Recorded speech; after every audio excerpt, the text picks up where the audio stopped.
What is up, guys? Stark here. In today's video I'm doing another character spotlight, and this character spotlight is going to be for the 5-star character Melt. Now honestly, I really don't know which of her translations is the proper one, so I just listed the one that is in the game, and I'm really just going to call her Melt throughout the entire video anyway. So yeah, we're just going to go with that. She is one of the new 5-star characters in the BB event. She comes out with Passion Lip, and she's going to be one of the new alter ego classes.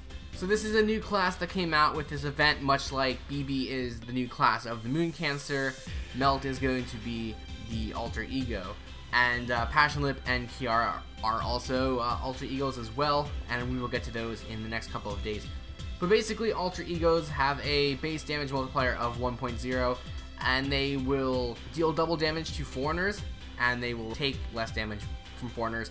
Now, foreigners are another new class that hasn't actually been introduced into the game, but when they do come out, then you'll have your class advantages there for that.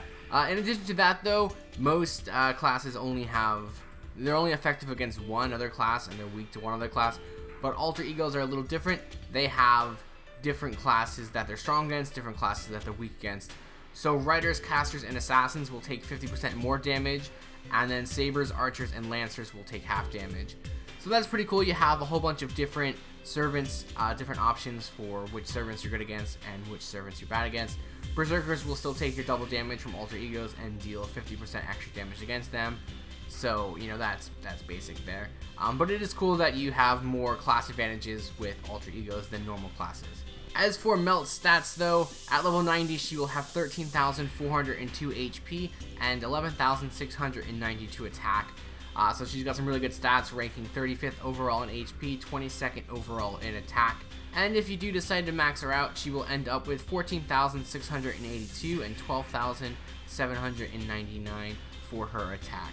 Her star absorption is 100, her star generation is 10.2%, and her generation on her Noble Phantasm is 0.92 for her attacks and 4% on defense. Moving right along to her skills, her first skill is going to be the Crime Ballot A, which will grant her self-evasion for 2 attacks over the course of 3 turns, and this will also grant her critical stars.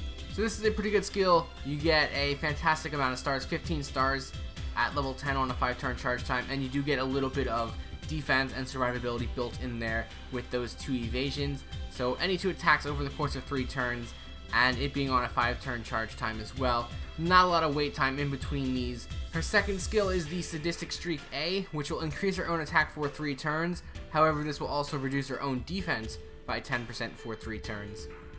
So it is a bit of a double-edged sword. You do get a 30% increase to her attack, which is really good, and this is also on a 5-turn charge time, so another really low cost for her skills, so you can recycle these skills pretty often. And the 10% defense reduction isn't really that big. There are definitely plenty of ways to counter that, including some of the servants that I will be pairing her with at the end of the video.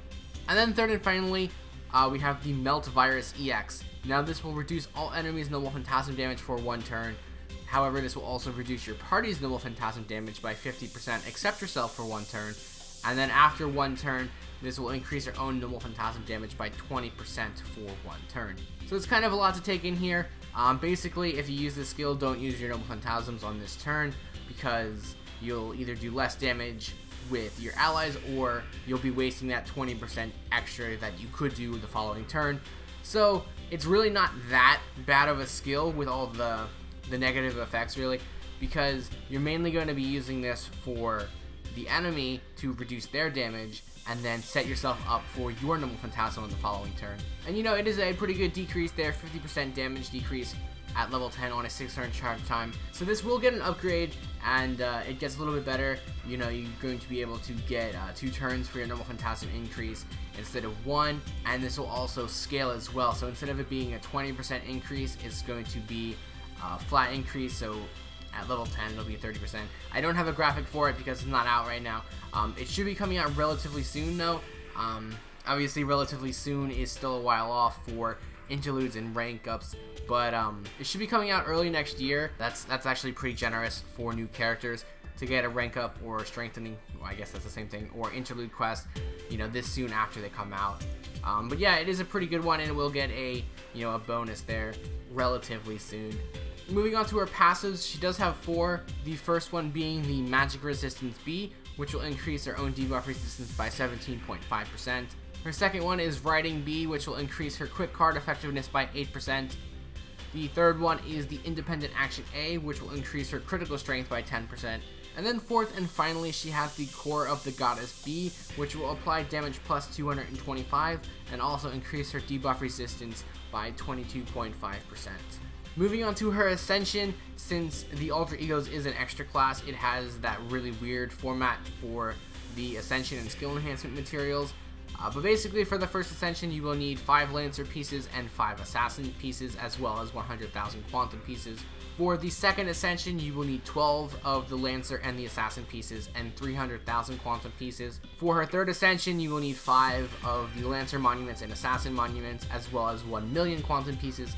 And then the fourth and final Ascension will be 12 of the Lancer and Assassin Monuments and 3 million Quantum pieces.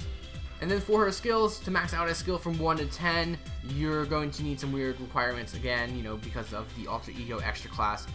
But essentially, you're going to need 17 of the Gems of Lancer and Assassin, or Gems of Assassin, 17 of the Magic Gems and the Secret Gems of the Lancer and Assassins. You also need 5 Warhorses Young Horns, 5 Primordial Anugos, 9 Reverse Dragon Scales, 9 Scarab of Wisdoms, 1 Crystallized Lore, and 54,400,000 Quantum Pieces. Now for her command cards and her Noble Phantasm, her command card deck consists of 2 quick, 1 art, 1 buster, and she's got some pretty good hit counts. She is kind of a quick servant, so that's always a really good thing. Being 4 on her quick cards, 2 on her arts cards, 1 on her buster cards, 6 on her extra attack, and then she will also have 8 hits on her Noble Phantasm. So she's definitely able to generate a ton of stars, which is going to be very helpful for her character overall. As for her Noble Phantasm, it is also going to be a quick card, so you can make quick chains if you need to, and this will deal damage to a single enemy, as well as removing the buffs from that enemy, and will also increase your quick card effectiveness for 3 turns on the overcharge. So obviously that is a really good overcharge effect, and it's not just for 1 turn, it's going to be for 3 turns as well. So you're going to do some pretty good damage. You're going to do, assuming you're overcharging it, you're going to get that huge bonus to your quick card effectiveness, and you're going to generate a ton of stars, do a ton of damage. So now I'm going to go ahead and cut away to Melt's Noble Phantasm, so you guys can check that out, and I will see you guys as soon as that is done playing. 邪魔者にはそろそろご退場願おうかしら。これならばごめんり全ての楽を飲み込む消えなさいサラスバティメルトアウト。 Alright, so I'm back, after Melt's Noble Phantasm. Honestly, that is one of the cooler ones, in my opinion, that the game has. And it actually does get a Noble Phantasm upgrade to be even cooler. So, that's really cool. I definitely am a huge fan of this Noble Phantasm. But now moving on to some of the craft essences that you could use on her. And first up is going to be her Maximum Bond craft essence, as always. And she is going to have the Dazzling Radiance craft essence, which while equipped, this will increase your quick card effectiveness by 20% and your critical strength by 30%. But you will also decrease the critical strength of your allies by 10%. So honestly, this one's actually not bad option to use. You're going to get a huge increase to your quick card effectiveness and your critical strength, and really that is one of her selling points. So if you bring in support characters, then you don't really need to worry about them doing critical strength. So this one could be a very viable option whenever you do max out her bond and get that craft essence. Another good option is the Holy Night Supper, being able to get the gauge increase with the critical damage and Noble Phantasm damage. She does some really good damage to begin with, get the extra bonuses there. Not much else to say there. Another one is the Black Grail. This one is going to, if you're focused on just doing Noble Phantasm spamming with her, which is entirely possible, get that, huge increase of 60% or 80% on the max limit break to your Noble Phantasm strength. Very good option. And then you could also just go ahead and use the Imaginary Rounds for that flat increase to your quick card effectiveness of 25% or 30% on the maximum limit break. So next up, we're going to talk about some of the servants you can pair her with. And first up, I am going to have Ushi Wakamaru as one of the free-to-play characters you can combo her with. You know, Ushiwakamaru is definitely a quick servant as well, so you can pair them together just because of that and get your quick chains. But she does also have quite a few skills that will help Melt along the way. Her first skill, being able to increase Noble Phantasm generation for your party, is going to be very helpful. You know, get that on Melt, and then you'll be able to get your Noble Phantasm charged faster. Definitely going to be a good thing there. You can also go with Charisma to increase the attack overall. Now, Ushiwakamaru will get a bonus to her first skill, which will increase quick card effectiveness for 3 turns. So obviously, whenever that comes around, is going to be a much better option than the way she is now. But still, it's not a bad option overall, being able to just tag them together and get, you know, a few bonuses there. And then her Noble Phantasm is also quick, and you can get a whole bunch of stars with her Noble Phantasm because it increases your critical star drop rate. So overall, you know, a pretty good combination. Obviously, whenever she gets that upgrade, then she'll be much better. But as you guys can see here, well, I guess you can't really see it, I don't have it on the screen, but Ushiwakamaru will only get the rank up quest probably mid to late 2020, and Melt, you know, is going to get it early 2020. So you guys can kind of see now why I was saying that it's pretty fast for a new character. But even if it is still a few months off for us on Global. Another good character is going to be Hans. You know, for a free-to-play character, Hans is one of your staples for crit teams. You know, just because he's able to do so much and get, you know, critical stars and increase attack and defense and heal and increase, you know, critical damage. He can do pretty much everything you need in a critical team as a free-to-play character. So obviously, you know, again with Hans, he's going to want to get that upgrade for his third skill, but we're not going to get that anytime soon, so don't really be hoping on that. But even without that, it's still a really good option to pair with, especially for free-to-play characters go. As for your rare recruit characters or banner units, first up I am going to be talking to you about Atalanta. So she has one of the best quick enhancement skills in the game at a 50% increase at level 10 on a 5-turn charge time. So that alone is enough to combo together. Really not much else you can say about that. It's just a huge bonus. But she also does have a, you know, massive increase to her critical star absorption. Now this does kind of take away from Melt being able to use the stars, but Melt can generate a pretty good amount of stars, and then Atalanta can go ahead and take those stars for herself and do some pretty good damage there. And then finally, her Noble Phantasm is also quick. You're going to do a ton of damage and get a ton of stars back and get some pretty good refund there. So you could potentially just be spamming off, you know, your quick Noble Phantasms if you go back to back with Melt and Atalanta. So, you know, overall really good combination, definitely one of the better ones in my opinion. And then finally we have Waver as the fourth and final character that I have paired with Melt. Now it's been a while since Waver has been on this list. Ever since Merlin came around, he's kind of stolen the spotlight away from Waver.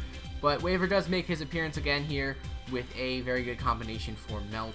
You know, being able to get that 50% increase to the Noble Phantasm gauge is going to be very helpful to start Melt off getting her Noble Phantasm off for the first time, and then you can start that cycle of spamming it if that is your strategy. But other than that, like, he can increase the critical damage, and he has the defense increase as well, which pretty much cancels out Melt's defense reduction.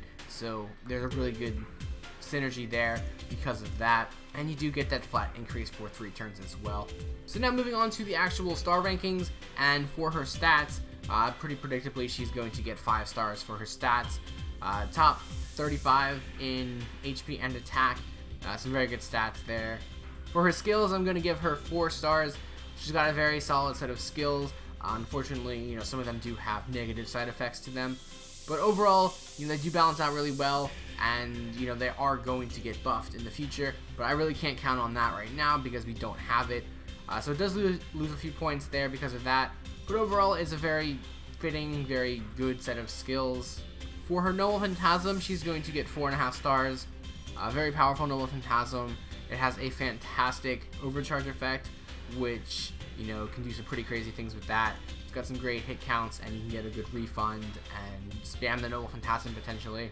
So yeah, it does pretty much everything you want that Noble Phantasm to do, and it has a pretty cool, unique overcharge effect as well. For her survivability, she's going to get 4 stars.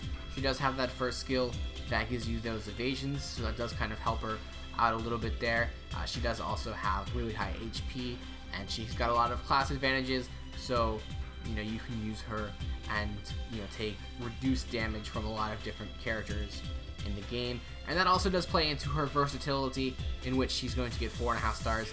Being an alter ego, she has a lot of class advantages, so you can use her in a lot of different teams, a lot of different setups, and she will get those bonuses. Obviously, because of that, there's going to be certain characters and certain fights that you don't want to use her in, because she also does have a lot of weaknesses as well. But in those situations, just substitute her out for someone else that gets those class advantages, and really no harm, no foul. She's kind of a damage dealer. She's not really a support character, so you're just gonna plug someone else in there, and you'll be fine. And that does give her overall ranking a 4.4 out of 5. She's a very good character. All the alter egos are really good characters, honestly. She's the one I want the most out of the first batch, and I am really tempted to go back and pull again. But, depending on when Kiara comes out, I might just pull for her first, and then if I get her, I'll go back and pull for Melt again. Yeah, that's pretty much it, guys. I hope you enjoyed the video. If you did, feel free to like, comment, and subscribe. And as always, I have the links below to my Twitter, Twitch, Patreon, and Discord. So definitely feel free to check those out. And I will see you guys next time.